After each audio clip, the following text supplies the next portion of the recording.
Hello friends, మన సాహిత్యం ఛానల్లో ఈరోజు మనం చెప్పుకోబోతున్న కథ కర్పూర హారతి.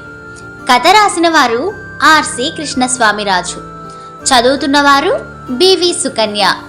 విదేశాల్లో విద్యాభ్యాసం పూర్తి చేసిన ఓ యువకుడు వ్యాపారం చేయాలని అనుకున్నాడు. అదే విషయం తన తండ్రికి చెప్పాడు.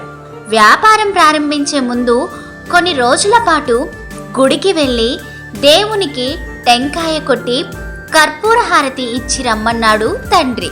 వ్యాపారం చేస్తానని చెబితే డబ్బులు ఇవ్వకుండా ఇలా చెబుతున్నాడేమిటి, చాదస్తం కాకపోతేను అని మనసులో అనుకున్నాడు ఆ యువకుడు.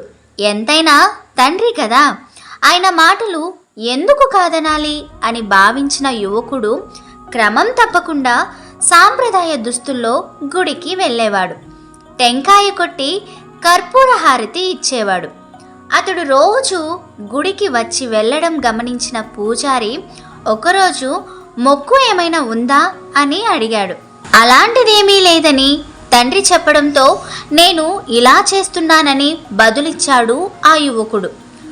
సూక్ష్మం తెలిసిన పూజారి, మీ తండ్రి అలా ఎందుకు చెప్పాడంటే కొబ్బరికాయలోకి నీళ్లు ఎలా వచ్చి చేరుతాయో ఎవరికీ తెలీదు, సంపద చేరేటప్పుడు కూడా అది ఎలా వచ్చి చేరుతుందో ఎవరికీ తెలియదు.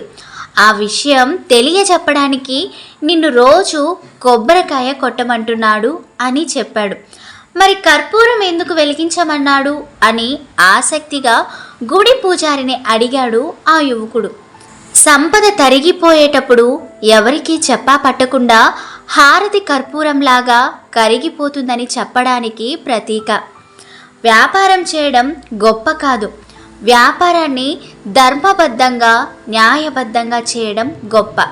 అలాగే సంపాదించే సంపద శాశ్వతం కాదు. సిరి సంపదలు ఎప్పుడైనా రావచ్చు పోవచ్చు, కలకాలం నిలిచేది మాత్రం ధర్మం న్యాయం మాత్రమే అని వివరించాడు. హారతి యొక్క రహస్యం తెలుసుకున్న ఆ యువకుడు తండ్రి దగ్గరికి వెళ్ళి కృతజ్ఞతలు తెలిపాడు. సో ఫ్రెండ్స్, విన్నారు కదా కర్పూర హారతి కథ. మీకు నచ్చిందనే అనుకుంటున్నా.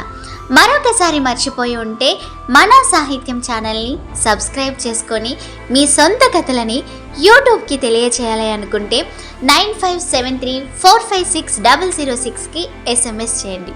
అలా మీరు చెప్పబోయే కథలను ఎప్పుడైనా మన సాహిత్యం ఛానల్లో వినొచ్చు, చూడొచ్చు, మీ ఫ్రెండ్స్కి కూడా షేర్ చేసుకోవచ్చు.